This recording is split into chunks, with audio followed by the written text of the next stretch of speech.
Seram bagian barat. Yang beta muliakan dan beta hormati Bapak Ketua DPR Kabupaten Seram bagian barat. Yang mulia yang terhormat Bapak Kepala Kantor Kementerian Agama Kabupaten Seram bagian barat. Bapak Ibu sekalian, Bapak Bupati yang beta muliakan, Bapak Ketua MUI, bahwa saya di sini diberikan amanah memberikan sedikit motivasi kepada seluruh anak-anakku yang duduk dengan bangga dengan kedudukan yang mulia yang Allah Subhanahu wa taala telah berikan hari ini. Anak-anakku sekalian, di sini saya ingin memberikan beberapa motivasi kepada kalian semua. Innallaha yarfa'u bihadzal kitabi aqwaman. Sesungguhnya Allah Subhanahu wa taala akan memuliakan sebagian manusia dengan dia mempelajari Al-Quran itu. Maka anak-anakku sekalian, hari ini Allah Subhanahu wa taala telah nampakkan kepada kalian dari sebagian janjinya hadir di sini para pejabat, para petinggi, para ulama hanya menyaksikan kalian.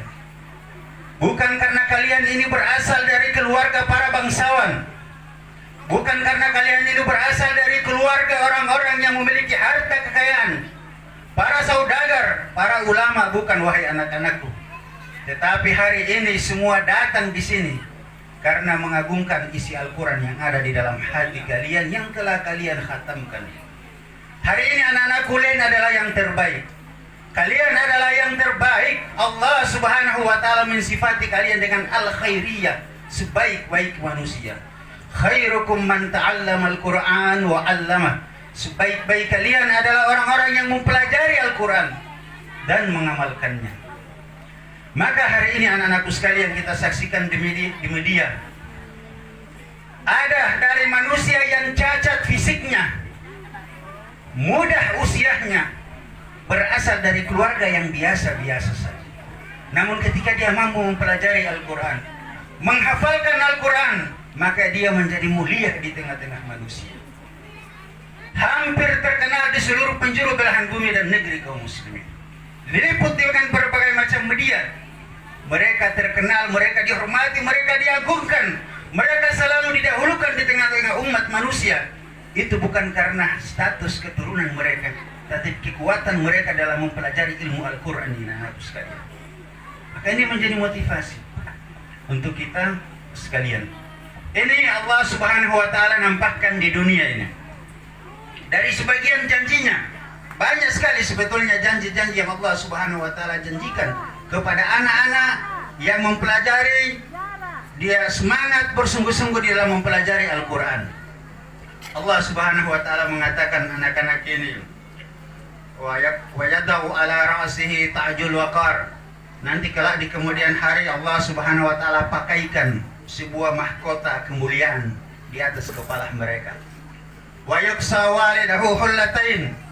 Anak, orang tua daripada anak-anak ini, kelak di kemudian hari Allah Subhanahu wa taala pakaikan sebuah mahkota kemuliaan yang tidak dipakai oleh para raja, oleh siapapun di dunia ini. Ini janji Allah Subhanahu wa taala. Kemudian wahai anak-anakku yang kedua, bahwa Masya Allah, saya sendiri sangat cemburu kepada kalian, sangat iri kepada kalian. Pada hari ini, di usia kalian yang seperti ini, di tengah generasi yang seperti ini, tahukah kalian bahwa ada anak-anak remaja yang usia lebih tua dari kalian? Anak-anak dewasa, jangankan menghatamkan Al-Quran, membaca Al-Quran saja mereka terkadang tidak mampu, terbata-bata. Maka bersyukurlah kalian. Hari ini kalian telah menghatamkan Al-Quran 30 juz, 114 surat, 6.600 ayat. Allah Subhanahu wa taala berfirman di dalam hadis qudsi, "Man qara'a harfan min kitabillah." Barang siapa yang membaca satu huruf dari Al-Quran, walahu hasanah, baginya satu kebaikan, wal hasanatu bi asyri amsalha, dan setiap satu huruf yang kalian baca di dalam Al-Quran Allah berikan 10 pahala. Kata Allah, "La aqulu alif lam mim harfun." Aku tidak mengatakan alif lam mim itu satu huruf. Walakin alifun harfun, tapi alif satu huruf, walamun harfun, lam satu huruf, wa mimun harfun, dan mim satu huruf. Alif lam mim di awal surat Al-Baqarah Dan di surat-surat yang lainnya ketika kita baca Allah tidak hitung satu huruf, tapi alif lam mim, alif satu huruf, lam satu huruf, dan mim satu huruf. Imam Asy-Syafi'i mengatakan bahwa seluruh jumlah huruf di dalam Al-Quran dari 6.660 ayat semuanya terdapat 1.027.000 huruf di dalam Al-Quran. Maka bayangkan anak-anakku sekalian, adik-adikku sekalian, setiap huruf yang kalian baca Allah berikan 10 kebaikan. 10 dikali dengan 1 juta sekian maka 10 juta. Ini investasi.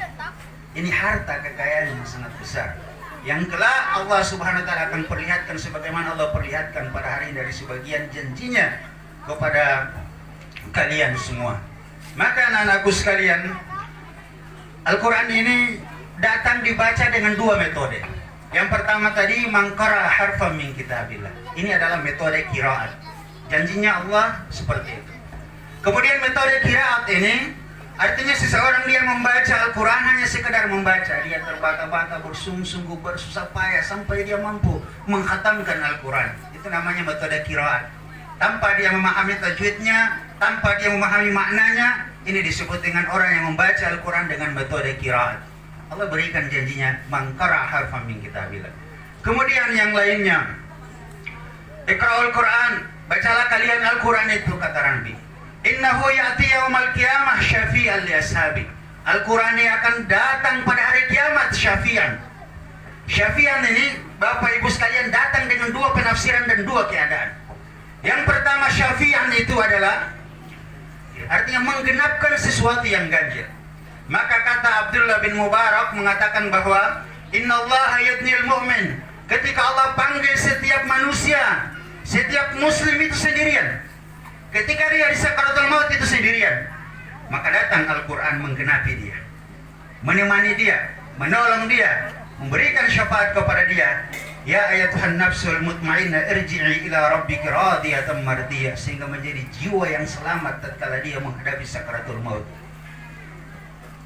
Anak-anakku sekalian, Al-Quran ini akan datang ketika kalian duduk sendirian di kegelapan alam kubur. Dia akan jadi sebagai lentera penerang, menuntut langkah kita. Wa yamurru ala siratikal barik. Al-Quran menjadikan kita melewati jembatan titian siratal mustaqim sifat kilat. Kemudian ketika anak-anak ini nanti suatu saat sudah berada dalam surga, dia akan berkata, ketika dia sudah masuk dalam surga, ay Rabbi, ya Rabbku, ya Tuhanku, aina abi wa ummi, di mana ayah dan ibuku? Saya tidak menemukan mereka di sini. Dia cari ayahnya, dia cari ibunya, dia cari kedua orang tuanya. Ay Rabbi, aina ummi wa abi, wahai Rabbku, di mana ayah dan ibuku? Maka disinilah makna syafaat yang kedua. Artinya Allah menyempurnakan dari sesuatu yang belum sempurna. Allah sempurnakan permohonan dari anak-anak yang seperti ini. Maka Allah berfirman kepada malaikat, akhrujni man ta'arafu. Keluarkan siapa saja yang dikenali daripada anak-anak ini. Ketika dia lihat anaknya, wa in kuntum ala syafa khufratin minan nar. Ketika anak-anak ini dia melihat kedua orang tuanya telah berada di jurang neraka. Fa'antadakum minha, dia tarik tangan kedua orang tuanya, masuk bersama dia ke dalam surga. Maka Bapak Ibu sekalian, banyak sebetulnya yang perlu kita sampaikan, namun ini sudah waktu yang sangat petang. Kemudian kita juga belum melaksanakan sholat asar dari sebagian kita. Maka saya akhiri, namun di sini saya ingin berpesan bahwa jangan sampai, khususnya kepada kedua orang tua, jangan sampai kita lebih mengkhawatirkan anak-anak kita tidak bisa membaca buku-buku mata pelajaran di sekolah, namun kita tidak pernah mengkhawatirkan anak-anak kita tidak mampu membaca Al-Quran. Pertanyaannya kemudian Bapak Ibu sekalian, lantas apa yang kita sisakan untuk kehidupan kita di akhirat, di dunia ini?